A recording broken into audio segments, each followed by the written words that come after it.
trying to get ownership of a currently vacant house while squatters and vandals break in. Or you may remember our coverage of a house in Springfield that caught fire.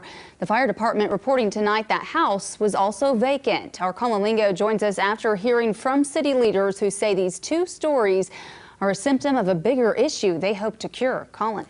Yeah, Heather, on the same day, two houses in Springfield became an instant illustration of a problem the city is facing. Today, we're continuing our investigation, looking for that problem's solution.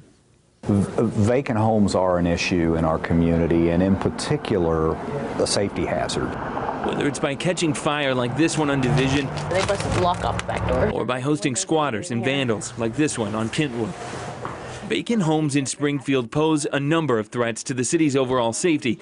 That's the message of City Councilman Richard Ollis. And obviously that's a huge public safety hazard. But Ollis knows solving the problem isn't always cut and dry. As often, the story behind why the house is vacant dictates the action the city can take. The easiest way is the owner says no trespassing, right? That's the easiest way to enforce it. But if they're either deceased or out of town and can't be reached, it isn't that easy, and actually the police would like to be able to enforce no trespassing because they see this again as a public safety issue. However, again, there are proper protocols that you have to go through, and we want to make sure that we're following those protocols.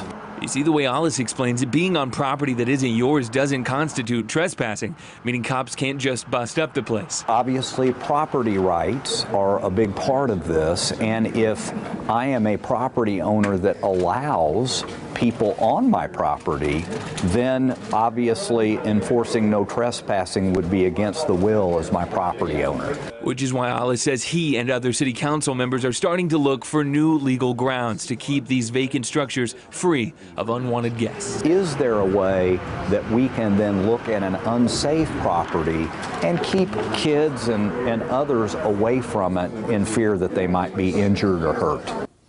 Now, one thing we are still trying to get to the bottom of, what if the homeowner is deceased and there's no designated person on the will? Well, that is the story we told you last night, where you might assume the state or a court has claimed the land. In the meantime, we want to know who's in charge of kicking squatters off of that property. We are still waiting to hear back from the City of Springfield's legal team. All right, Colin Lingo tonight. Thank you.